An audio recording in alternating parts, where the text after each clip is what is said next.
Welcome to validation. So why do we validate data? I'm hoping that frankly that question nowadays, as I'll put it, compared to me being old, is pretty well self-explanatory. We don't want things to crack because in reality, users are challenged. Trust me. If somebody can screw something up, they're going to, and most of the time it's innocently. But there are actors that are out there that will try to mess with something, especially if it is, well, part of a corporation or something highly used. Some people just have fun lighting the world on fire. So we need to make sure that we are validating our data so that things don't mess up in the long run at the end. So, especially when we move on to something like working with databases, we're going to need to make sure that all that data that is captured, and a lot of data, is going to be succinct and have no issues and errors in it. There's a couple of different types of errors that we're going to talk about here in a minute. But in Java, compared to some other languages, there's not an unsigned prefix to some of the data types. In C++ and some others, unsigned means that it would have to be from 0 to 55 and anything that's positive. And there's a lot of things in the world that, frankly, unsigned works with quite nicely, like IQ, weight, height, stuff like that. It can't be a negative. But Java doesn't have that, so we have to really think about that as we're designing our overall scheme for not just what data types fit our data that we want better, but also how to use if-else statements that we've done before and try catches, which I'll go over here in a little bit, on how to exactly capture to make sure that we are getting a logical representation of that number as well. Not just the data type, but logic behind it. You're going to have to do some research. I know that might be difficult for some of you because you just want to breeze right through this, but research is going to be really, really critical. Like IQ values can be from 0, which is brain dead, to over 140. There is a limit. IQ does not go to 10,000 or 1 million or something of that nature.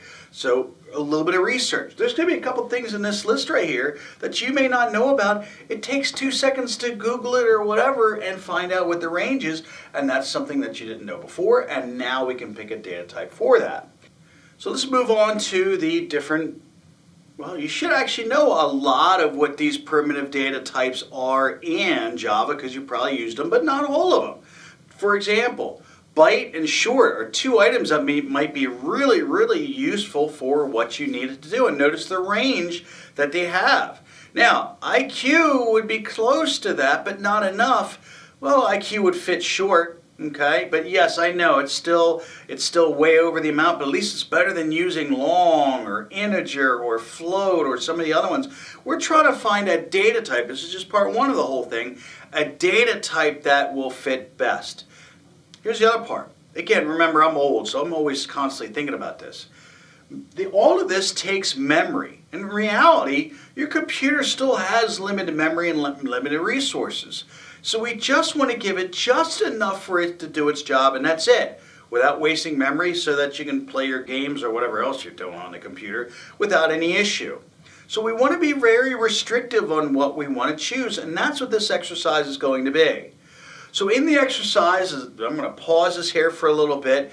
In the exercise, you're going to be asked what variable, and then tell me what data type you should probably use for that. You need to think about a few of these. Now, I don't think any of these really require any research or anything else like that, but be careful because, hey, frankly, you might be surprised on the answer. You have to really go back to this and say, okay, what's the range of a days in a year? Okay, which one's going to fit best with that? And by the way, it's not byte, so I'll leave it at that. So go through these. Go back to the chart. Pick which one is going to be the best. By the way, Boolean is a great one too. So just a heads up on that. I bet that's going to show up somewhere. Pick the best fitting, most restrictive data type. That's only, again, part one. Then we got to do logic after that.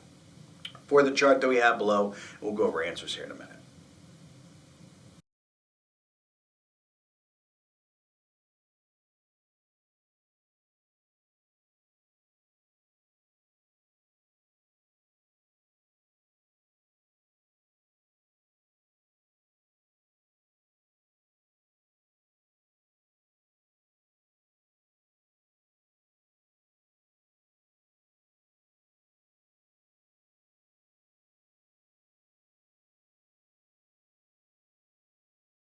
Telephone number with no dashes. By the way, with dashes, it makes a difference, doesn't it? A dash makes it into a string. And by the way, notice in here, there's nothing in here about strings. And trust me, strings play a vital part, but a string in Java is very different in many languages. Very, very different, where we can have an unlimited string, but then we have to parse through it. And we should have done that in some of our string lessons that we've done before. But we still need to go over that. Anyway, phone number. Now, phone number is definitely, so I'm going to just start from top to bottom. That's not big enough for a phone number. That's not big enough for a phone number. But hang on, phone number. So phone number, if we go over it, it is what? It's 3 for the area code, 3 for the prefix, and then 4 for the definitive. So that's what, 7, 10? So that is, if we did that, it's what, billion, million? Yeah, billion. So we have to make sure that's within that range. And that one definitely is. Now, is integer too big for it? Yes, it is. So we would have to check for that. Make sure it's for the size, or make sure it's actually less than a certain number. By the way, here's another thing that you need to think about. What's the lowest area code that we have in the States? Does it start with a 0? That could be a problem. What's the highest area code? I have a best friend that's out in North Carolina. His area code's 919 and then da-da-da-da-da. So it's actually a rather high number. Again, does it fit in here? Absolutely. There might be some issues with even using integer with telephone number. And again, first one is dashes. So notice how I'm not giving you a straight answer on this yet, because this is the discussion that we have as programmers to figure out, okay, what really is going to be best. For telephone number, when it comes to, if we had for some reason to use a numeric variable for this, well, it definitely would be integer. But is that really the best fit for that data? And the answer is no. It's really a string. Dashes are included, maybe parentheses, maybe there's a 0 area code in front of it. I'm sure I'll do some data research on that. We have to think about that. So for that one, we're going to say integer. All right, Social Security number. Now, Social Security number, again, is very similar to a telephone number. We're going to have 3 digits first, 2 digits, and then 4 digits after that. Now, again, there's no dashes in this, but you're probably, I'm hoping that you went through this and said, hey, wait a minute, should I have dashes or not for the Social Security number? Again, that's a great conversation that you're supposed to have with you or your instructor or your team about how you want to collect that. It's really, really important. Now, the other part about a Social Security number is that Social Security numbers have been used over again, meaning my son, his Social Security number was used previously by somebody else that passed many, many years ago. So they do get reused over and over again. There is a limit to the size of that. Also, with Social Security number, again with the dashes, think it could be a string? Yeah, so there's a lot of things. The other important part about this is Social Security numbers now are random. They weren't as random as when I was growing up 5,000 years ago. Actually, some of them meant a certain state, certain county. They don't do that anymore.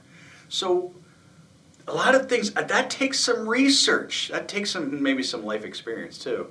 It took some research to really figure this out. So if you didn't do any research on any of this, that's going to eventually be a problem and nip you in the butt when we get to assignments. So think about that as we do some other exercises later on. So Social Security number, if we're just using, again, numeric data types for this, then yes, it is going to be our antigen. All right, date and a month. Well, again, with some minor research, because the Lord knows we've lived it, your first date is 0 and then goes up to maximum 31, and then lowest can be 28 when you have a February and a leap year. So what's going to be the best portion for that? Well, that one is going to be byte for a change. Now again, that'll fit, but we still need to do some logic to make sure somebody doesn't put in a -0 into that as well. So we have to be very, very careful about that. Yes and no answer. That one's easy. Boolean. Done. Days in a year was 356, 65. Sorry, I'm dyslexic, as you know. That's going to be, sadly, this one here. Now, that would have been great if it would have been byte, but short's going to be the best fit for that. Again, we start to do some logic, making sure they didn't put a -1 for days of the year. U.S. citizen. That's a Boolean. It's yes or no, period. Passengers on a cruise ship. Now, again, that might actually take some minor research. I don't know how long. I've never been on a cruise ship, by the way. I don't know how many people, but I bet it's less than 30,000, okay? So I bet you, because stadiums, Yeah, I'm going to say less than 30,000, so I bet short will be the best answer for that. But prove me wrong on that, by the way. So I'm happy to be proven wrong. I did not do research on that, which I should have. Anyway, normal home loan amount. Welcome to life. Now, by the way, anything with money is probably going to be a float or a double. And we've talked about this one before, is that the difference between the two is which one is more precise. For money, we only have 2 decimal places, so really float is going to be the best answer of this. If I was sending you up in a spaceship to Mars or Pluto, whatever, then double would be better. But specifically for money, float's going to be your best option when it comes to that. So that is your best fit for putting data types numeric data types to data. Notice, yes, string hovers and is around us. We have to think about that. But for right now, I'm trying to focus on doing the numeric data types. And then we have to worry about logic. Even that, it's not a perfect fit. We have to think about logic here in a little bit.